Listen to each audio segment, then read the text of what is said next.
Hi and hello welcome to channel Drona Vikas.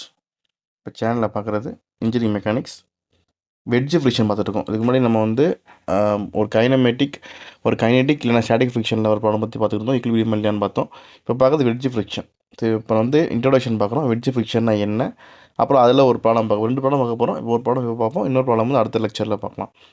இப்போ பார்க்குறது 55th lecture பார்க்குறோம். 4th யூனிட்டில் 5th லெக்சர் பார்க்குறோம். ரெகுலேஷன் 2021 அனாலிஸ்டிக்கில் வருது. நீங்கள் வேறு எக்ஸாம் ப்ரிப்பேர் பண்ணாலுமே நீங்கள் நம்ம வீடியோஸை ஃபாலோ பண்ணலாம். யூனிட் 4 நீங்கள் இன்ஸ்டாகிராமில் காண்டாக்ட் பண்ணால் விக்னேஷ் டோனோ விகாஸ் ஐடியில் காண்டாக்ட் பண்ணலாம். வாட்ஸ்அப் சேனல்லையும் பாஸ் டிஸ்கிரிப்ஷனில் லிங்க் இருக்கும், அதை கிளிக் பண்ணி ஜாயின் பண்ணிக்கலாம். ஸோ இந்த ப்ராப்ளம் எப்படி இருக்கும் அப்படின்னா, வெட்ஜ் ஃபிக்ஷனை பொறுத்த வரைக்கும் ஃபோர்ஸ் பி இங்கே இருக்குல்ல, புல்லிங் ஃபோர்ஸ் இருக்கு இல்லையா, அந்த புல்லிங் ஃபோர்ஸ் வந்து என்ன கேட்பாங்கன்னா to raise the block or lower the block ரெண்டு தான் இருக்கும். மேக்ஸிமம் அண்ணா யூனிவர்சிட்டியில் பார்த்த கொஷின்ஸ் எல்லாம் பார்த்தீங்கன்னா ரைஸ் த பிளாக் மட்டும்தான் இருந்து, லோயர் பிளாக் இல்லை. இருந்தாலும் உங்களுக்கு இது லோயர் த பிளாக் நம்ம பார்க்க போகிறோம். நம்ம அடிஷ்னல் செக்மெண்ட்டாக ஃபஸ்ட்டு இன்ட்ரடக்ஷனில் வெட்ஜஸ் அப்படின்னு பார்ப்போம். ஸோ வெட்ஜ் அப்படின்னா என்ன அப்படின்னா, wedges are a simple machines use to raise large stone blocks and other heavy loads. நார்மலாக அதுதான் வெட்ஜ் யூஸ் ஆகுது. ஆனால் நம்ம ஏற்கனவே பார்த்துருப்போம் வெட்ஜ்னா எப்படி இருக்குன்றதை பார்த்துருப்போம். இந்த மாதிரி உளி இருக்கு இல்லையா, அந்த உளியில் வர்றது தான் வெட்ஜ் இப்படி இருக்கும். இதுதான் வெட், இந்த ஷேப் தான் வெட்ஜ் யூஸ் பண்ணுறாங்க. இது வந்து என்ன செய்கிறாங்க, மரத்தை வந்து அதை கட் பண்ணுறதுக்காக யூஸ் பண்ணுறாங்க. அதை உள்ளே கட் பண்ணிவிட்டு அதை செப்பரேட் பண்ணி யூஸ் பண்ணுறாங்க. ஒரு ஃபோர்ஸ் வந்து இங்கே கொடுக்கும்போது பார்த்தோம் அப்படின்னா, இந்த டாப்பில் ஒரு ஹேமர் வச்சு அடிக்கிறாங்க. ஒரு ஃபோர்ஸை வச்சு நம்ம கொடுக்கும்போது இங்கே க்ரியேட் ஆகிற ஃபோர்ஸு இந்த இடத்துல வரும்போது பார்த்தோம்னா இந்த செப்பரேஷனுக்கு கிடைக்கிற ஃபோர்ஸ் ரொம்ப அதிகமாக இருக்கும் வெட்ஜில் இருக்கும்போது. ஏன்னா இன்க்ளைன் ஆகிறதுனால ஃபோர்ஸ் இன்க்ரீஸ் ஆகி போயிட்டே இருக்கும். அதில் ஈஸியாக மரம் வந்து ரெண்டாக பிரிஞ்சிடும். ஸோ இதுதான் வந்து நம்ம வெட்ஜில் நம்ம எப்படி லோடில் பயன்படுத்துகிறோம்னு பார்க்குறோம். நம்ம பார்க்க போகிற வெட்ஜுங்கிறது என்ன அப்படின்னா, டு ரைஸ் த லோட்ஸ். நம்ம ஓப்பன் பண்ண போகிறதுல விட்ற எதையுமே நம்ம வந்து இப்படி ரைஸ் பண்ணி லோயர் பண்ணணும் தான் பார்க்க போகிறோம். ஸோ ஃப்ரிக்ஷன் கான்செப்ட்டில் நம்ம யூஸ் பண்ண போகிறோம். இல்லை ஃப்ரிக்ஷனில் இதான் வெட்ஜுன்னு பார்க்குறோம் இல்லையா, இதான் வெட்ஜ். இங்கே பார்த்தீங்கன்னா 6 டிகிரி வெட்ஜ் இருக்குது, மேலே ஒரு 6 டிகிரி வெட்ஜ் இருக்குது. எப்போதுமே கீழே என்ன இருக்குது அதை மேலே இருக்கும். சரி, மாற வாய்ப்பு இல்லை. ஸோ இங்கே 6 டிகிரி, இங்கே 6 டிகிரி. இப்போ என்ன இருக்குது அப்படின்னா, இங்கே ஆப்ஜெக்ட் ஏ அப்படின்னு ஒன்று இருக்குது. இது என்ன மாதிரி இருக்குன்னா, அந்த ஆப்ஜெக்ட் பி, இந்த பீன்ற சர்ஃபேஸில் லையாக இருக்குது, பீன்ற சர்ஃபேஸில் கனெக்ட் ஆகிருக்கு. இப்போ இந்த புல்லிங் ஃபோர்ஸ் பிங்கிறது ரைட் வேர்டில் இருக்குது. இந்த புல்லிங் ஃபோர்ஸ் பி நம்ம வந்து இன்க்ரீஸ் பண்ணிகிட்டே போனோம் அப்படின்னா, இந்த சிங்கிற வெட்ஜு டீன்ற வெட்ஜில் மேலே வந்து ஸ்லைட் ஆகி போயிட்டே இருக்கும். இது சைடாக என்ன அப்படின்னா, ஏன்ற பிளாக் வந்து அப்பரில் மூவ் ஆகும். இந்த சீன்ற இந்த புல்லிங் ஃபோர்ஸை மாற்றி கொடுத்தீங்க அப்படின்னா உங்களுக்கு டவுனில் மூவ் ஆகும். ஸோ இதான் வந்து ஒரு மூவ்மெண்ட். இப்போ நான் என்ன செய்ய போகிறேன் அப்படின்னா, ஒவ்வொரு பிளாக்குக்கும் இண்டிவிஜுவலாக நான் ஃப்ரீ பாடி டயக்ராம் வரைய போகிறேன். ஸோ ஃப்ரீ பாடி டயக்ராம் என்ன பிரச்சனை வருதுன்னு பார்க்கலாம் first. So free body diagram வரைகிறதுக்கு நான் ஃபஸ்ட்டு செல்ஃப் வெயிட் எடுத்துக்கிறேன். ஏ பிளாக்கோட செல்ஃப் வெயிட் டபிள்யூ போட்டாச்சு. அடுத்து பீன்ற பாயிண்டில், பீன்ற சர்ஃபேஸில் இந்த காண்டாக்டில் இருக்கிறனால அங்கே ஒரு நார்மல் ரியாக்ஷன் கண்டிப்பாக இருக்கும், ஒரு நார்மல் ஃபோர்ஸ் இருக்கும். அடுத்து இந்த பிளாக் வந்து அப்பர்டில் மூவ் ஆகிறதுனால அதுக்கு ஒரு ஃபிக்ஷன் ஃபோர்ஸ் டவுன்வர்டில் இருக்கும். நான் இந்த சைடில் இருக்கிறது எல்லாமே 1 எடுத்துக்கிறதுனால இது N1 F1 எடுத்துக்கிறேன். ஸோ F1க்கு ஒரு வேல்யூ வந்து μs × N1 தெரியும். ஏன்னா இது வந்து ஸ்டாட்டிக் ஃபிக்ஷன், கைனடிக் ஃபிக்ஷன் கிடையாது, ஸ்டாட்டிக் தான். ஓகே, அடுத்து வந்து இந்த வெட்ஜில் இருக்கு இல்லையா, அந்த வெட்ஜில் கான்டாக்ட் சர்ஃபேஸ் இருக்கும், அங்கே வந்து N2 போட்டுடலாம். அடுத்து இந்த ஃப்ரிக்ஷன் ஃபோர்ஸ் எப்படி இருக்கும்ன்றதை பார்க்கணும். ஏன்னா வந்து இந்த ஏன்ற பிளாக்கு மேலே மட்டும் ரைஸ் ஆகுது. அப்போ இது ஃப்ரிக்ஷன் ஃபோர்ஸ் நம்மளால் கண்டுபிடிக்க முடியாது. இந்த ஃப்ரிக்ஷன் ஃபோர்ஸ் ரைட் வேர்டில் போட்டிருக்கோம், ஏன் லெஃப்ட் வேர்டில் வராதா அப்படின்னு கொஷின் வந்துச்சு அப்படின்னா, நம்ம என்ன செய்யணும் அப்படின்னா, இந்த சி அப்படின்ற வெட்ஜோட நம்ம ஃப்ரிக்ஷனை கண்டுபிடிச்சா மட்டும்தான் நம்ம ஏன்ற பிளாக்கோட ஃப்ரிக்ஷன் கண்டுபிடிக்க முடியும். ஸோ சின்ற பிளாக்குக்கு நான் வந்து ஃப்ரீ பாடி டயக்ராம் போடும்போது இப்போ சீன்ற பிளாக் மட்டும் சால்வ் பண்ணுறேன். இங்கே புல்லிங் ஃபோர்ஸ் பி இப்படி இருக்குது. இப்போ வெட்ஜ் வந்து எப்படி மூவ் ஆகுது, ரைட் வேர்டில் மூவ் ஆகுது. இப்போ வெட்ஜ் ரைட் வேர்டில் மூவ் ஆகுது அப்படின்னா கண்டிப்பாக அந்த வெட்ஜோட டாப் சர்ஃபேஸ் ஃபிக்ஷன் வந்து ஆப்போசிட்டில் இருக்கும். ஸோ இது வந்து லெஃப்ட் வேர்டில் மூவ் ஆகும். ஸோ இங்கே வந்து அதாவது இந்த சீன்ற பிளாக்கில் வந்து லெஃப்ட் வேர்டில் மூவ் ஆச்சு அப்படின்னா இந்த ஏன்ற பிளாக்கில் ரைட் வேர்டில் மூவ் ஆகும், ஆப்போசிட்டில் தான் இருக்கும் ஃபிக்ஷன். ஆப்போசிட்டில் தான் இருக்கும். அப்போ என்ன செய்கிறோம், அந்த ஃபிக்ஷன் ரைட் வேர்டும் போடணும். ஸோ இந்த ஃப்ரிக்ஷன் இந்த டேரக்ஷன் கண்டுபிடிக்கிறதுக்கு கண்டிப்பாக நீங்கள் வந்து இன்னொரு வெட்ஜை வச்சு தான் கண்டுபிடிக்க முடியும். இதனால் ஞாபகம் வச்சுக்கணும் நம்ம. அடுத்து நான் வெட்ஜுக்கு மட்டும் போடுறேன், வெட்ஜுக்கு மட்டும் ஃப்ரீ பாடி டயக்ராம் போடுறேன். ஸோ வெட்ஜுக்கு மட்டும் ஃப்ரீ பாடி டயக்ராம் போட்டேன்னா இப்போ எனக்கு இந்த இடத்துல பார்த்தீங்கன்னா இங்கே ஒரு கான்டாக்ட் சர்ஃபேஸ் இருக்கும் இல்லையா, ஏன்றது கான்டாக்ட் சர்ஃபேஸ் இருக்குது. அப்போ அங்கே நார்மல் சர்ஃபேஸ் இருக்கும், நார்மல் ரியாக்ஷன் ஒன்று இருக்கும், ஃப்ரிக்ஷன் ஃபோர்ஸ் இருக்கும். அப்போ அந்த ஏன்ற பிளாக் மூலமாக கிடைக்கிது நார்மல் ரியாக்ஷன் இருக்கும். அடுத்து இந்த ஃப்ரிக்ஷன் ஃபோர்ஸ் செகண்ட் பார்த்தோம், right number left side friction force இருக்கும். நான் கீழே எல்லாமே 2 எடுத்திருக்கேன். இங்கே கிடைக்கிற N2வும் இங்கே இருக்க N2வும் ஒரே வேல்யூ தான். இங்கே இருக்கிற ஃப்ரிக்ஷன் ஃபோர்ஸ், இங்கே ஃப்ரிக்ஷன் ஃபோர்ஸ் ஒரே வேல்யூனால நான் வந்து -N2 -F2 போடுறேன். எதுக்கு அப்படின்னா ஐடென்டிஃபை பண்ணுறதுக்காக, சரிங்களா. ஜென்ரலாக என்2 போட்டாலும் ரைட்டு தான். அடுத்து என்3 என்ன நடக்குது அப்படின்னா, என்3ங்கிறது இந்த சிக்கும் டிக்கும் உள்ள நார்மல் ரியாக்ஷன் தான் என்டி. இப்போ நமக்கு 6 டிகிரி இன்க்ளைன்ட் இங்கே இருக்குது. அப்போ 6 டிகிரி பெர்பெண்டிகுலர் தான் கண்டிப்பாக நார்மல் ஃபோர்ஸ் இருக்கும். அப்போ 6 டிகிரி பெர்பெண்டிகுலர் நார்மல் ஃபோர்ஸ் போட்டாச்சு. அடுத்து இதில் முக்கியமான விஷயம் என்ன அப்படின்னா, நம்ம எப்படி ஃப்ரிக்ஷன் ஃபோர்ஸை கொடுக்க போகிறோம் அப்படின்னு. ஃப்ரிக்ஷன் ஃபோர்ஸ் எப்படி இருக்கும்? இப்போ நம்ம இந்த சின்ற பிளாக்கில் பார்க்குறோம். இந்த சின்ற பிளாக் வந்து ரைட்வேர்ட் மூவ் ஆகுது. ரைட்வேர்ட் மூவ் ஆகுதுன்னா டாப் சைட்லேயும் ஃப்ரிக்ஷன் ஃபோர்ஸ் லெஃப்ட்டில் தான் இருக்கும், பாட்டம் சைடில் ஃப்ரிக்ஷன் ஃபோர்ஸ் லெஃப்ட்டில் தான் இருக்கும். ஸோ அதில் வந்து உங்களுக்கு கன்ஃபியூஷன் இருக்குன்னு நினைக்கிறேன். ஸோ பாட்டமில் ஃப்ரிக்ஷன் லெஃப்ட்டில் தான் இருக்குது. இது நம்ம என்3 கொடுக்குறோம், இது எஃப்3 கொடுக்குறோம். சரிங்களா? இது இப்படி தான் நம்ம வந்து ஃப்ரீ டயக்ராம் போடணும். இப்போ நம்ம ப்ராப்ளம் எப்படி சால்வ் பண்ணுறதுன்னு பார்க்கலாம். இந்த ப்ராப்ளம் பாருங்கள். இதில் வந்து ஆக்சுவலாக 400 எல்பின்னு இருக்குது, 400 Newton மாற்றிங்க. The position of the machine block B is adjusted by moving the wedge. நம்ம வெட்ஜை மூவ் பண்ணுறது மூலமாக பின்ற இது மேலே மூவ் ஆகுது. Wedge A, knowing that the coefficient of static friction is 0.35. இந்த இருக்கு இல்லையா, இங்கே ஃபிக்ஷன் வந்து 0.35 between all surfaces of contact. எல்லா சர்ஃபேஸும் 0.35 தான், இந்த மாற்றம் இல்லை. Determine the force P required to raise the block and lower the block. Raise பண்ணி லோயர் பண்ணணும். ஸோ இந்த டயராமில் நீங்கள் ரொம்ப கவனிக்கணும், கரெக்டாக கவனிக்கணும். இப்போ இந்த இதில் இங்கே காண்டாக்ட் இருக்குது, இங்கே காண்டாக்ட் இல்லை. அப்போ என்ன நடக்கும் அப்படின்னா, ஃப்ரீ டயராம் போடும்போது இங்கே மட்டும்தான் நார்மல் ரியாக்ஷன் இருக்கும், இங்கே நார்மல் ரியாக்ஷன் வராது. இது ஏன் கொடுத்துட்டாங்க, கிளீன் கொடுத்துட்டாங்கன்னா, நீங்கள் வந்து இந்த ஃபோர்ஸ் பியை இன்க்ரீஸ் பண்ணும்போது என்ன ஆகும்னா, இந்த பிளாக் வந்து ரைட் சைட்லேயும் மூவ் ஆகும், அப்பர்லேயும் மூவ் ஆகும். கொஞ்சம் ரிலேட்டிவ்லி லைட்டாக இருக்கும். நீங்கள் டவுன் பண்ணும்போது என்ன ஆகும் அப்படின்னா, டவுன் பண்ணும்போது இந்த பின்ற பிளாக் வந்து இந்த பக்கம் காண்டாக்டில் இருக்கும், இங்கே வந்து ஃப்ரீயாக இருக்கும். சரி, இதனால் வந்து நீங்களாம் ஞாபகம் வச்சுக்கணும். ஸோ ரைட்ஸில் வந்து ரைட் சைட் எப்போ வந்து மேலே மூவ் ஆகுதோ அப்போ உங்களோட லெஃப்ட் சைடில் வந்து காண்டாக்டில் இருக்கும்.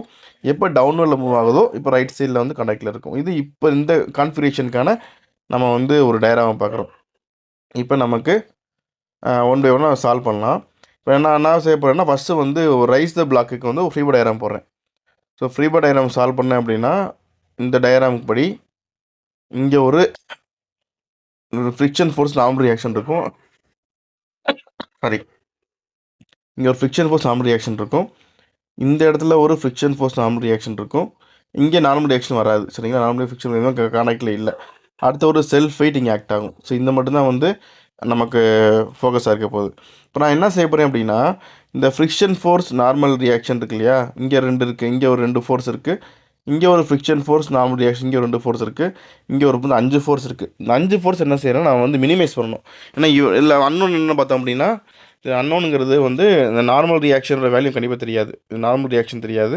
இப்போ இது ஒரு அன்னோனாக இருக்குது, இங்கே ஒரு நார்மல் ரியாக்ஷனோட வேல்யூ அன்னோனாக இருக்குது, இங்கே ஒரு ஃப்ரிக்ஷன் ஃபோர்ஸ், இங்கே ஒரு ஃப்ரிக்ஷன் ஃபோர்ஸ்னும் போது நமக்கு அன்னோன் வேல்யூ வந்து 4 அன்னோன் ஆயிடுச்சு. நம்மளுக்கு இருக்க ஈக்குவேஷன் 2 தான். Summation of F X equal to 0, summation of F I equal to 0. So இந்த மாதிரி கண்டிஷனில் நம்ம என்ன செய்ய முடியாதுன்னா, இவ்வளோ அன்னோன் வச்சு சால்வ் பண்ண முடியாது. அப்போ நான் மினிமைஸ் பண்ணுறேன். என்ன செய்ய போகிறேன்னா, இந்த இடத்துல ஒரு ரிசல்டன்ட் எடுத்துக்க போகிறேன். 2 ஃபோர்ஸுக்கு ஒரு ரிசல்டன்ட், இந்த இடத்துல ஒரு ரிசல்டன்ட், இது ஏற்கனவே ரிசல்டன்ட் ஃபோர்ஸாக தான் இருக்கும் நியூட்டனில். அப்போ எனக்கு 3 அன்னோன் மட்டும் தான் இருக்கும். ஓகே, சாரி ஸ்டூடெண்ட்ஸ், 3 அன்னோன் மட்டும் தான் இருக்கும். ஸோ 3 அன்னோன் ஈக்குலிபிரியம் இருக்குது அப்படின்னா கண்டிப்பாக வந்து லாமிஸ் சைடில் சால்வ் பண்ணலாம். ஸோ நான் அதை கண்டுபிடிக்கிறதுக்கு என்ன செய்யணும், ரிசல்டன்ட் ஃபோர்ஸ் ஒன்று போடணும். ரிசல்டன்ட் ஃபோர்ஸ் சால்வ் பண்ணுறதுக்கு நம்ம சால்வ் பண்ணலாம். இப்போ இதுக்கு வந்து என்னென்னா, இந்த பிளாக் வந்து அப்பரில் மூவ் ஆகுது, ஆக்சுவல் டைரக்ஷன். அப்போ இதுக்கு ஒரு நார்மல் ரியாக்ஷன் இங்கே இருக்கும். இதுக்கு அப்போர்டில் மூவ் ஆச்சு அப்படின்னா இதோட ஃப்ரிக்ஷன் ஃபோர்ஸ் டவுன்வர்டில் இருக்கும். அப்போ இதுக்கு ரிசல்டன்ட் ஃபோர்ஸ் இங்கே இருக்கும். நான் இது என்ன சரியாக 2ன்னு எடுத்துக்கிறேன். அப்போ R2 ரிசல்டன்ட் ஃபோர்ஸ் இருக்குது. ஆங்கிள் எவ்வளோ இருக்கும், நமக்கு ஃப்ரிக்ஷன் ஆங்கிள் பை தெரியும். ஃப்ரிக்ஷன் ஆங்கிள் பையோட டெஃபினேஷன் என்ன, அந்த angle between resultant force the normal is known as friction angle. அப்போ ரிசல்டன்ட் ஃபோர்ஸுக்கும் இந்த பைக்குள்ள ஆங்கிள், இந்த நார்மல் ஃபோர்ஸுக்குள்ள ஆங்கிள் தான் பை. நம்ம பை ஃபைன் பண்ணணும் இல்லையா, பை ஃபைன் பண்ணணும் அப்படின்னா நம்ம ஃபார்முலா யூஸ் பண்ணணும். ஸோ ஃபார்முலா பார்த்தீங்க அப்படின்னா πs equal to tan inverse of mu. Static ஃபிக்ஷனில் மட்டும்தான் இருக்கும், கைனமெட்டிக் இருக்காது, எல்லாமே ஸ்டாட்டிக் ஃபிக்ஷன் தான். So tan inverse of mu 0.35 19.3 degree இருக்குது. அப்போ இந்த ஆங்கிள் எவ்வளோ இருக்குன்னா 19.3 டிகிரி இருக்கும். ஓகே, அடுத்து நான் வந்து கீழே நார்மல் ஃபோர்ஸ்க்கு வரேன். வெட்ஜும் காண்டாக்டில் இருக்கு இல்லையா, அதுக்கு நான் வரேன். இப்போ இங்கே பார்த்தோம் அப்படின்னா இதுக்கு நார்மல் ஃபோர்ஸ் எப்படி இருக்கும், இதுக்கு நார்மல் இங்கே போட்டு வருங்க. இதுக்கு நார்மல் ஃபோர்ஸ் வந்து இதுதான் நார்மல் ஃபோர்ஸ், இதுக்கு பெர்பெண்டிகுலராக இருக்கும். அடுத்து இந்த பிளாக் வந்து மேலே தான் மூவ் ஆகுது. அப்புறம் என்ன செய்யணும், இதோட ஃப்ரிக்ஷன் ஃபோர்ஸ் ஃபைன் பண்ணணும் அப்படின்னா நான் வெட்ஜ் ஏக்கு மறுபடியும் போகணும். வெட்ஜ் ஏக்கு போனால் தான் ஃப்ரிக்ஷன் ஃபோர்ஸ் ஃபைன் பண்ண முடியும். இப்போ வெட்ஜ் ஏ வந்து எப்படி மூவ் ஆகுது, இது ரைட் வேர்டில் லெஃப்ட் வேர்டில் மூவ் ஆகுது. அப்போ லெஃப்ட் வேர்டில் மூவ் ஆகுதுன்னா இதோட ஃப்ரிக்ஷன் ஃபோர்ஸ் கண்டிப்பாக வந்து ரைட் வேர்டில் இருக்கும். அப்போ இது ஃப்ரிக்ஷன் ஃபோர்ஸ் ரைட் வேர்டில் இருக்குது அப்படின்னா கண்டிப்பாக அந்த வெட்ஜில் வந்து லெஃப்ட் வேர்டில் இருக்கும். அப்போ இதோட இங்கே வந்து நார்மல் ஃபோர்ஸ் இருக்குது, இது நார்மல் ஃபோர்ஸ், இங்கே வந்து ஃப்ரிக்ஷன் ஃபோர்ஸ் ரெண்டுமே இன்வெர்டில் இருக்கும். அப்போ இதோட ஃப்ரிக்ஷன் ஃபோர்ஸ் கண்டிப்பாக இங்கே தான் வரும். அப்போ நமக்கு டெஃபினேஷன் எப்படி பார்த்தோம் அப்படின்னா நார்மல் ஃபோர்ஸுக்கு ரிசல்ட்டுங்க உள்ளது பை. அப்போ இங்கே வந்து 19.3 டிகிரி இருக்கும் நமக்கு. ஸோ நமக்கு என்ன தெரியணும் அப்படின்னா இப்போ ரிசல்டன்ட் ஃபோர்ஸ் இங்கே இருக்குது, இது ஆர் இருக்குது, இங்கே ஒரு நார்மல் ஃபோர்ஸ் இருக்குது ரைட்டுங்களா. இது ஆங்கிள் பையன்ட்டு எனக்கு இந்த வெர்டிக்கல் ஆங்கிள், வெர்டிக்கல்லேருந்து இது வரைக்கும் உள்ள ஆங்கிள் தெரியணும். அப்போ இது வரைக்கும் உள்ள ஆங்கிள் எவ்வளோ இருக்குது அப்படின்னா வெட்ஜோட ஆங்கிள் வந்து 8 டிகிரி, அப்படி 8 டிகிரி இருக்கும், தீட்டா இருக்கும், 8 டிகிரி ப்ளஸ் பையன் இருக்கும். ஸோ நம்ம ரெண்டையும் ஆட் பண்ணும்போது 8 டிகிரி ப்ளஸ் 19.3 27.3 அப்படின்ற வேல்யூ கிடைக்குதுங்க. அடுத்து ஒரே ஒரு வெயிட் மட்டும்தான். இதை நான் வந்து ஒரு டயராமா போட்டேன் அப்படின்னா இதை லாமிஸில் சால்வ் பண்ணலாம். இது R2 அப்படின்ட்டு இருக்கும், இது 400 நியூட்டன் இருக்கும்,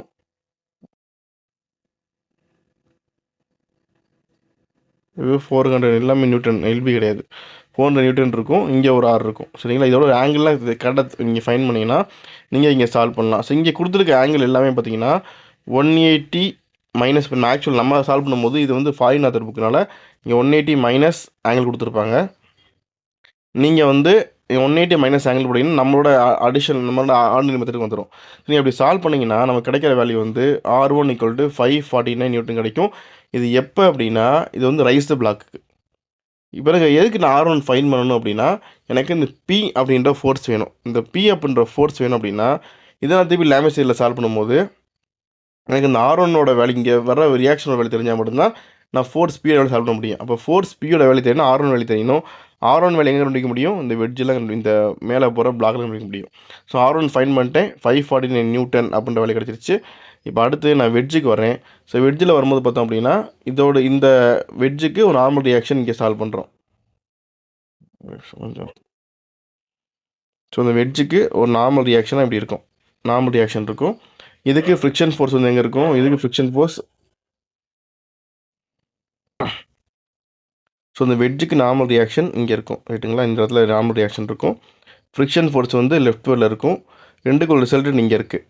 நமக்கு இந்த ரெண்டுக்குள்ள ஆங்கிள் வந்து 19.3 பையோட வேல்யூ தெரியும். இந்த பைக்கும் இந்த நார்மலுக்கும் இந்த வெர்டிகலுக்குள்ள ஆங்கிள் 8 டிகிரி, அதான் வெட்ஜோட ஆங்கிள். ஸோ ரெண்டையும் ஆட் பண்ணோம்னா ஏற்கனவே ஃபைன் பண்ணியிருக்கோம், 27.3 வேல்யூ வந்திருக்கு. இது ஃபோர்ஸ் பியோட வேல்யூ தெரியும். கீழே இருக்கு இல்லையா, கீழே எங்கே இருக்குது இந்த வெட்ஜோட பாட்டமில் இந்த இடத்துல வந்து ஒரு ஃப்ரிக்ஷன் ஃபோர்ஸ் இருக்கும். இப்போ அதை நம்ம சால்வ் பண்ணோம். ஸோ அதை நம்ம சால்வ் பண்ணோம் அப்படின்னும்போது இங்கே வந்து வெர்டிகலாக தான் இருக்கும், நார்மல் ரியாக்ஷன் இருக்கும், இங்கே வெர்டிகல் ரியாக்ஷன் தான் இருக்கும். இது ஒரு லெஃப்ட் வேர்டில் இங்கே ஒரு ஃபோர்ஸ் ஃப்ரிக்ஷன் ஃபோர்ஸ் ரெண்டுக்குள்ளே வந்து ரிசல்டன்ட் ஃபோர்ஸாக R3ன்னு போட்டிருக்கோம். அப்போ இது ரெண்டுக்குள்ள ஆங்கிள் எவ்வளோ இருக்கும், இதோட ஃப்ரிக்ஷன் ஃபோர்ஸ் பை தான் இருக்கும். ஸோ 19.3 ஆங்கிள் தான் போட்டிருக்கோம். ஸோ நீங்கள் ஸ்டெப் பை ஸ்டெப் சால்வ் பண்ணி பாருங்க, ஈஸியாக இருக்கும். இதுக்கு நம்ம வந்து லாமிஸ் தியரம் படி போட்டோம் அப்படின்னா எனக்கு ரைஸ் பண்ணும்போது 423 நியூட்டன் அப்படின்ற வேல்யூ கிடைக்குது. இதுதான் வந்து ரைஸ் த பிளாக்கில். அடுத்த லோயர் த பிளாக் நான் போனேன் அப்படின்னா எனக்கு என்ன நடக்கும் அப்படின்னா இந்த இடத்துல வந்து நான் இந்த நார்மல் ஃபோர்ஸ் இது வந்து எனக்கு ரைட் சைடில் வந்துடும், லெஃப்ட் சைடில் காண்டாக்டில் இருக்குது, ரைட் சைடில் காண்டாக்டில் இருக்கும். ஸோ அதனால் அதே 400 நியூட்டன் ஃபோர்ஸ் இருக்குது. இந்த இடத்துல பார்த்தீங்க அப்படின்னா அதே ரியாக்ஷனோட ஃபோர்ஸ் மாறாது, அதே ரியாக்ஷன் தான். அந்த ரியாக்ஷனில் பார்த்தோம் அப்படின்னா இங்கே கொஞ்சம் நம்ம வந்து பார்க்குற மாதிரி இருக்கும். ஸோ இப்போ வந்து என்ன ஆகுதுன்னா lower the black. So lower தி பிளாக்னு சொல்லும்போது இங்கே ஃபோர்ஸோட வேல்யூ என்ன ஆகுது, இந்த மாதிரி இருந்த பக்கம். ஸோ ஃபோர்ஸோட வேல்யூ பார்த்தோம்னா நம்ம வந்து ஃபோர்ஸ் டைரக்ஷனை கண்டிப்பாக மாற்றி ஆகணும். ஸோ ஃபோர்ஸோட டைரக்ஷன் பார்த்தீங்கன்னா இங்கே மாறி இருக்கா, வெட்ஜ் ஏல பார்த்தீங்கன்னா ஃபோர்ஸ் டைரக்ஷன் மாறி இருக்குது. ஸோ ஃபோர்ஸோட டைரக்ஷன் மாறி இருக்குது அப்படின்னா ஃப்ரிக்ஷன் ஃபோர்ஸ் கண்டிப்பாக இதுக்கு ஆப்போசிட்டில் தான் இருக்கும். இங்கே ஆப்போசிட்டில் இருக்குது அப்படின்னா கண்டிப்பாக பிளாக்ல வந்து இந்த பக்கம் இருக்கும் ரைட்டா, பிளாக்ல வந்து இந்த பக்கம் இருக்கும் ஃப்ரிக்ஷன் ஃபோர்ஸ். ஸோ இது வந்து பார்த்தோம் அப்படின்னா நமக்கு ஃப்ரிக்ஷன் ஃபோர்ஸோட வேல்யூ இங்கே வந்து ஒரு நார்மல் ஃபோர்ஸ் இங்கே இருக்கும். ஃப்ரிக்ஷன் ஃபோர்ஸுக்கு நார்மல் ஃபோர்ஸுக்கு ரிசல்டன்ட் கேட்டிங்களா, ரிசல்டன்ட் ஃபோர்ஸ். ஸோ இந்த பிளாக்குக்கு நார்மல் ரியாக்ஷன் போட்டிங்கன்னா இந்த நார்மல் ரியாக்ஷன், இதுதான் நார்மல் ரியாக்ஷன் இங்கே போட்டிருக்கோம். இது ஃப்ரிக்ஷன் ஃபோர்ஸ் இந்த பக்கம் இருக்கும். ஸோ ரெண்டுக்கு ரிசல்டன்ட் ஃபோர்ஸ் இங்கே போட்டிருக்கோம். ஒரு வெர்டிக்கல் லைன் போட்டிங்க அப்படின்னா இந்த வெர்டிக்கல் லைனுக்கும் நார்மலுக்கும் உள்ள ஆங்கிள் தான் வந்து 8 டிகிரி நமக்கு தெரியும் அப்படின்ட்டு. ஆனால் இந்த ரிசல்டண்ட்டுக்கும் நார்மலுக்கு உள்ள ஆங்கிள் வந்து பை. அப்போ இதுக்கு என்ன ஆங்கிள் வரும்னா லாஸ்ட் என்ன பண்ணோம் அப்படின்னா 19 + 8 போட்டோம் இல்லையா, இங்கே வந்து என்ன செய்யணும் 19.3 - 8 போடணும் வெர்டிகல் ஆங்கிள் வரதுக்கு. 19.3 - 8 போட்டிங்கன்னா 11.3 டிகிரி இருக்கும். ஸோ மற்ற எல்லா ஸ்டெப்புமே அதே தான். இந்த இதுக்கு நம்ம போடும்போது வெர்டிகலாக தான் இருக்குது, அதே வெர்டிகல் டைரக்ஷன் தான். ஸோ இங்கே வந்து ஒரு நார்மல் ரியாக்ஷன் இருக்கும். இது டவுன்வர்டில் டைரக்ஷன் ஆஃப் மோஷன் இருக்கிறனால அப்போல வந்து நமக்கு என்ன இருக்கும், ஃப்ரிக்ஷன் ஃபோர்ஸ் இருக்கும், ஒரு ரிசல்டன்ட் ஃபோர்ஸ் இங்கே இருக்கும், ரெண்டுக்குள்ள ஆங்கிள் பை. நம்ம லாஸ்ட்டில் அந்த பக்கம் பார்த்தா இப்போ இது மாறி இருக்கு, இந்த பக்கம் பார்க்குறோம். ஸோ அவ்வளோதான். மற்றபடி வந்து எல்லா ஸ்டெப்புமே ஒரே மாதிரி தான் இருக்கும். இந்த இடத்துல வரும்போது பார்த்தீங்கன்னா கொஞ்சம் நமக்கு வந்து ஆங்கிள் மாறும். நம்ம இங்கே என்ன பார்த்துருக்கோம் 11.3 டிகிரி பார்த்துருக்கோமோ அதே ஆங்கிள் தான் இங்கே இருக்கும், 11.3 இருக்கும். இங்கே வந்து பார்த்தோம்னா ஒரு நார்மல் ரியாக்ஷன் இருக்கும், இந்த இடத்துல ஒரு நார்மல் வரும், இது நார்மல் ரியாக்ஷன், இதுக்கு ஃப்ரிக்ஷன் ஆங்கிள் இந்த பக்கம் இருக்கும். ஸோ ரெண்டுக்குள்ளது ரிசல்டன்ட். ஸோ ரிசல்டண்ட்டுக்கும் நார்மலுக்குள்ளது வந்து டோட்டல் ஆங்கிள் பை இருக்கும். எது வரைக்கும் இருக்குது 8 டிகிரி இருக்கும். ஸோ 8 மைனஸ் பண்ணிங்கன்னா 11.3 டிகிரி ஆங்கிள் இருக்கும். சரிங்களா, இது அதே தான். நீங்கள் சால்வ் பண்ணிங்க அப்படின்னா உங்களுக்கு வந்து டவுன்வர்டில் R1 = 381 நியூட்டன் அப்படின்னு கிடைக்கும். ஃபோர்ஸ் ஸ்பீடோட வேல்யூ வந்து 206 நியூட்டன் கிடைக்கும். சரிங்களா, இவ்வளோ தான். அடுத்த இதில் இன்னும் கொஞ்சம் ஈஸியான கொஞ்சம் அடுத்த ப்ராப்ளமாக யூனிவர்ஸ் ப்ராப்ளம் முக்கியமான ப்ராப்ளமாக பார்க்கலாம். இந்த வீடியோ பிடிச்சா லைக் பண்ணுங்கள், உங்கள் ஃப்ரெண்ட்ஸுக்கு தேவை கண்டிப்பாக ஷேர் பண்ணுங்கள், தொடர்ந்து சேனலை சப்போர்ட் பண்ணுங்கள், சப்ஸ்கிரைப் பண்ணுங்கள். நன்றி.